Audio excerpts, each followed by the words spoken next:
यह बहुत ही महत्वपूर्ण है आपके लिए। अन्य सूत्र है जो दो, ये हम पढ़ेंगे यहाँ। परः सन्निकर्षः संहिता वर्णानाम् अतिशयितः सन्निधिः संहिता संज्ञा स्यात्। संहिता संज्ञा यह सूत्र करता है, 3 पद है। परः सन्निकर्षः संहिता यानी पर शब्द अतिशयवाची, वर्णानाम पर अतिशयित सन्निकर्ष अर्थात सामीप्य, वर्णों का अतिशय सामीप्य होना ही संहिता कहा जाता है।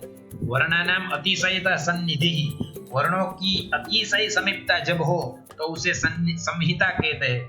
जो ऋग्वेद है, यजुर्वेद है, उनको हम संहिता कहते हैं। मंत्र पाठ को, जिसमें केवल मंत्र विभाग है, उसको हम ऋक् संहिता, यजुर संहिता, साम संहिता, अथर्व संहिता के नाम से जानते हैं।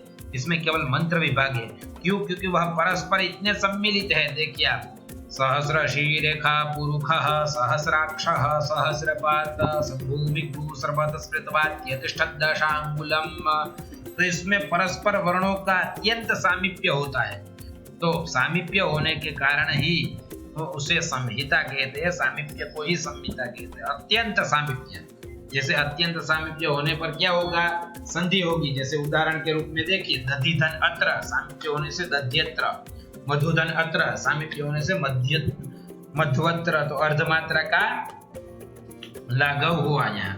तो इस प्रकार से अत्यंत सामीप्य के कारण यह हुआ। हलोनंतराः संयोग, आगे यह सूत्र संयोग संज्ञा करता है। अज्भिरव्यविता अलह संयोग संज्ञा स्युः। अलह अनंतराः संयोगः, 3 पद है इसमें।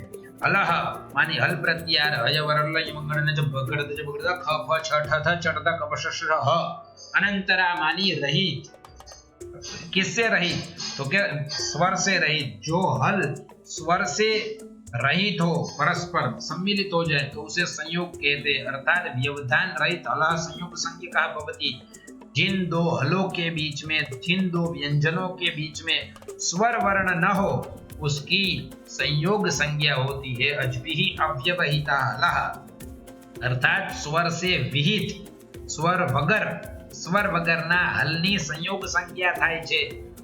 અર્થાત જે બે વ્યંજનની વચમાં સ્વર ન હોય ત્યારે એની સંયોગ સંજ્ઞા થાય છે, જેને ગુજરાતીમાં આપણે જોડિયો અક્ષર કહીએ છીએ।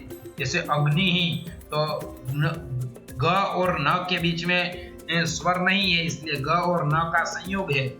अश्वः, तो श और व के बीच में कोई स्वर नहीं है, इसलिए यहाँ श और व का संयोग है। अ और व का संयोग नहीं है क्योंकि बीच में श है।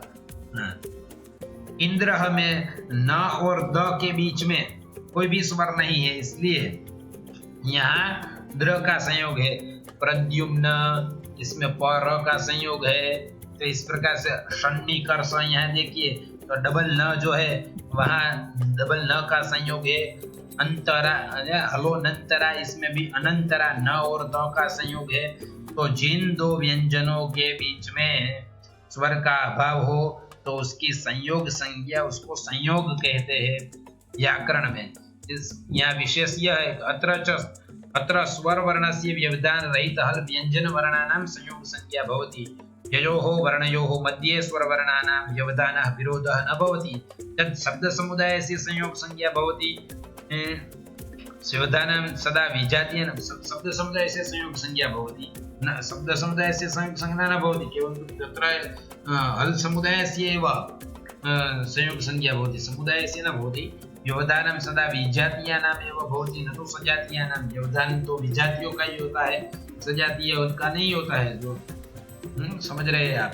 अत्र अवधेयं यत् प्रत्येक हल वर्णस्य संयोग संज्ञा न भवति, किंतु संपूर्ण हल समुदाय से हल समुदाय की संयोग संज्ञा होती है, प्रत्येक वर्ण की नहीं होती। यह जानना चाहिए। अग्नि में यथा सामान्यतया उभयो वर्णयोः मध्ये संयोग संज्ञा भवति। अग्नि में गकार और नकार की संयोग संज्ञा होती है। तथा संयोग संज्ञा भवति, न उभयोः वर्णयोः संयोग संज्ञा भवति। ग और न की दोनों की संयोग संज्ञा होती है। अपनी ही संपूर्ण की नहीं, संपूर्ण शब्द समुदाय की नहीं, लेकिन ग और न दोनों की संयोग संज्ञा होती है। तो इस प्रकार से हमें जानना चाहिए। और अंतिम सूत्र इस संज्ञा प्रकरण का है, सुप्तिंगंतम पदम सुबंतम तिंगंतम च पद संज्ञम स्यात्। इसके पदच्छेद इस प्रकार के है। सुप्तिंगंतम पदम, वृत्ति है। सुबंतं च तिङन्त अर्थ है सरलार्थ सुबंतं तिङन्तं च शब्द रूपम पद संज्ञकम भवति। सुप्रत्याहार जिसके अंत में हो, तो सुप्रत्याहार के प्रति जिसके अंत में हो और तिंग प्रत्याहार के प्रति जिसके अंत में हो उसकी शब्द की पद संज्ञा होती है। तो सुबंत प्रत्यय किसे कहते हैं, तिङन्त प्रत्यय किसे कहते हैं, आगे आपको पढ़ने में आने ही वाला है। जैसे सुबंत प्रत्यय 21 है, सु औजस, हम औजस, टाभ्यम विस, गेभ्यम व्यस, गसिभ्यम व्यस, गस कोस आम, नी ओसु। तिङन्त प्रत्यय 18 है, तिप्तस जी, सिप्थस थ, विभ्वस मस, तो आतम ज, था सातम द्वम, इड वहिं महि। तो यह 18 प्रत्यय या 21 प्रत्यय जिस शब्द स्वरूप के अंत में लगते हैं और जो रूप निष्पन्न होता है उसकी पद संज्ञा होती है।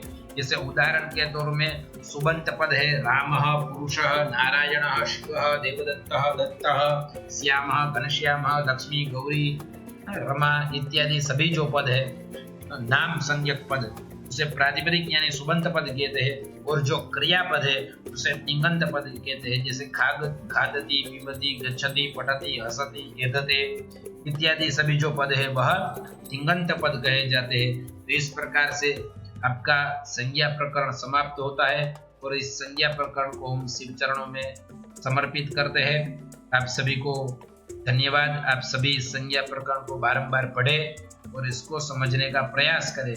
यदि कोई प्रश्न है तो हमें कमेंट के माध्यम से आप पूछ सकते हैं। अस्तु तावत्, नमो नमः। ओम।